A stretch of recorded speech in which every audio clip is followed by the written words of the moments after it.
Good morning, guys. It is December 27th, and we're still on week 52. It's our last week. We are in day 362 today. And let's see. Today, we're still in the book of Zechariah. We will be reading chapter 10, verses 1 through to chapter 11, to verse 17. And in Old Testament today, the reading is basically about how God's shepherd leads his people, restoring the remnant. So I'm just going to go ahead and jump right in, guys. Ask the Lord for rain in the springtime. It is the Lord who makes the storm clouds. He gives showers of rain to men and plants of the field to everyone.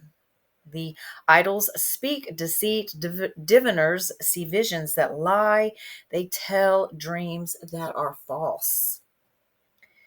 They give comfort in vain, therefore the people wander like sheep, oppressed for lack of a shepherd. My anger burns against the shepherds, and I will punish the leaders, for the Lord Almighty will care for his flock, the house of Judah, and make them like a proud horse in battle. For Judah will come to the cornerstone, from him the tent peg, from him the battle bow, from him every ruler. Together they will be like mighty men trampling the muddy streets in battle. Because the Lord is with them, they will fight and overthrow the horsemen. I will strengthen the house of Judah and save the house of Joseph. I will restore them because I have compassion on them. They will be as though I had not rejected them. For I am the Lord their God, and I will answer them. The Ephraimites will become like mighty men, and their hearts will be glad as with wine.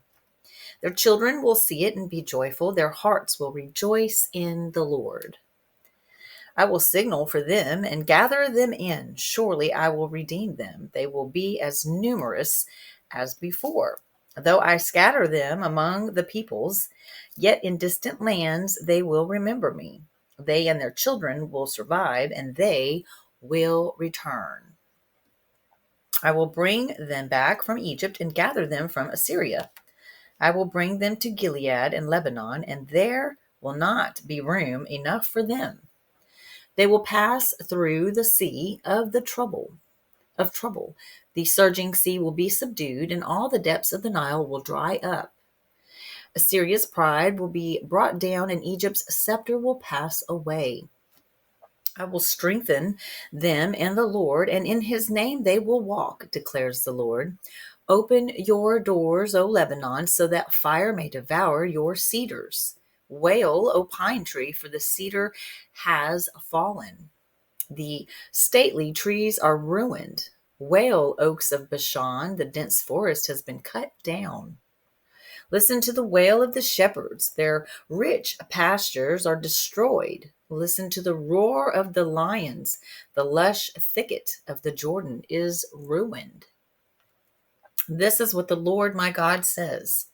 Pasture the flock marked for slaughter. Their buyers slaughter them and go unpunished. Those who sell them say, praise the Lord, I am rich. Their own shepherds do not spare them, for I will no longer have pity on the people of the land, declares the Lord. I will hand everyone over to his neighbor and his king.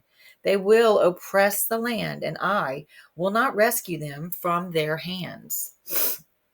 So I pastured the flock marked for slaughter, particularly the oppressed of the flock. Then I took two staffs and called one favor and the other union, and I pastured the flock. In 1 month, I got rid of the 3 shepherds. The flock detested me, and I grew weary of them and said, I will not be your shepherd. Let the dying die and the perishing perish. Let those who are left eat one another's flesh. Then I took my staff called favor and broke it, revoking the covenant I have made with all the nations. It was revoked on that day. And so the afflicted of the flock who were watching me knew it was the word of the Lord. I told them, if you think it best, give me my pay, but if not, keep it. So they paid me 30 pieces of silver. And the Lord said to me, throw it to the potter, the handsome price at which they priced me. So I took the 30 pieces of silver and threw them into the house of the Lord to the potter. Then I broke my second staff called Union, breaking the brotherhood between Judah and Israel. And then the Lord said to me, take again the equipment of a foolish shepherd, for I am going to raise up a shepherd over the land who will not care for the lost, or seek the young, or heal the injured, or feed the healthy. But he will eat the meat of the choice sheep, tearing off their hoofs. Woe to the worthless shepherd who deserts the flock. May the sword strike his arm and his right eye. May his arm be completely withered, his right eye totally blinded. And that sounds very, very dark. Okay, on to New Testament, Revelation chapter 18, verses 1 through 24. And this reading today is about Babylon's doom and merchants' mourning. After this, I, John, saw another angel coming down from heaven. He had great authority, and the earth was illuminated by his splendor. With a mighty voice, he shouted, fallen, fallen is Babylon the Great. She has become a home for demons and a haunt for every evil spirit, a haunt for every unclean and detestable bird. For all the nations have drunk the maddening wine of her adulteries. The kings of the earth committed adultery with her, and the merchants of the earth grew rich from her excessive luxuries.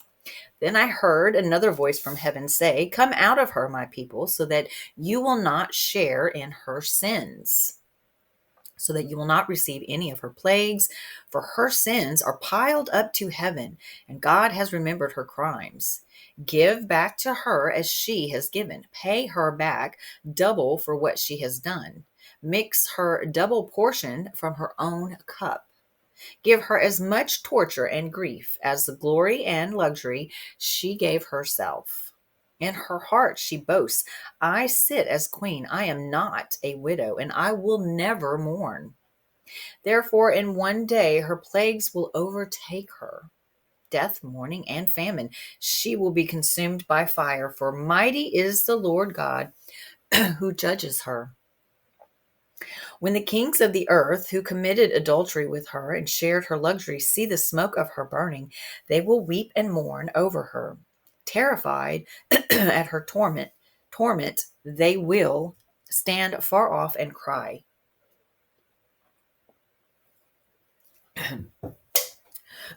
Excuse me.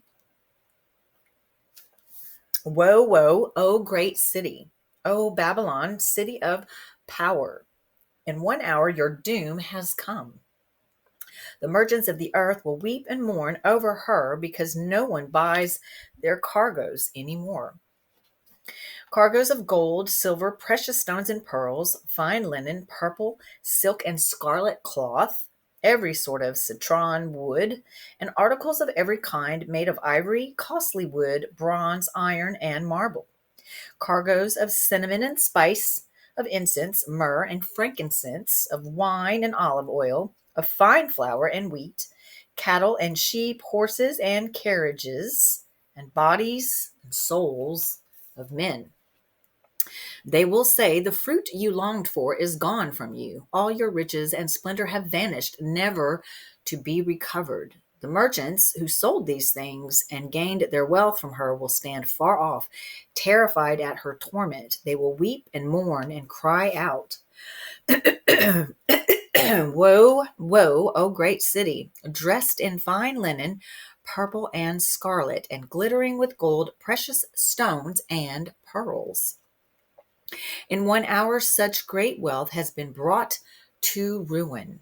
Every sea captain and all who travel by ship, the sailors and all who earn their living from the sea will stand far off. When they see the smoke of her burning, they will exclaim, "Was there ever a city like this great city?" They will throw dust on their heads and with weeping and mourning cry out, "Woe, woe, O great city, where all who had ships on the sea became rich through her wealth. In 1 hour she has been brought to ruin. Rejoice over her, O heaven. Rejoice, saints and apostles and prophets. God has judged her for the way she treated you." Then a mighty angel picked up a boulder the size of a large millstone and threw it into the sea and said, "With such violence, the great city of Babylon will be thrown down, never to be found again. The music of harpists and musicians, flute players and trumpeters will never be heard in you again. No workman of any trade will ever be found in you again. The sound of the millstone will never be heard in you again. The light of a lamp will never shine in you again. The voice of bridegroom and bride will never be heard in you again. Your merchants were the world's great men. By your magic spell all the nations were led astray. In her was found the blood of prophets and of the saints and of all who have been killed on the earth. All right. Now we're going to read Psalm chapter 146, verses 1 through 10. And this particular psalm is a praise for God, who is the defender of the oppressed. Praise the Lord, O my soul. I will praise the Lord all my life. I will sing praise to my God as long as I live. Do not put your trust in princes, in mortal men who cannot save. When their spirit departs, they return to the ground. On that very day, their plans come to nothing. Blessed is he whose help is the God of Jacob, whose hope is in the Lord, his God, the maker of heaven and earth, the sea and everything in them, the Lord who remains faithful forever. He upholds the cause of the oppressed and gives food to the hungry. The Lord sets prisoners free. The Lord gives sight to the blind. The Lord lifts up those who are bowed down. The Lord loves the righteous. The Lord watches over the alien and sustains the fatherless and the widow, but he frustrates the ways of the wicked. The Lord reigns forever, your God, O Zion, for all generations. Praise the Lord.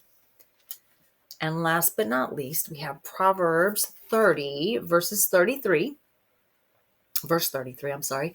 And this talks about how strife brings disgrace. For as churning the milk produces butter, and as twisting the nose produces blood, so stirring up anger produces strife.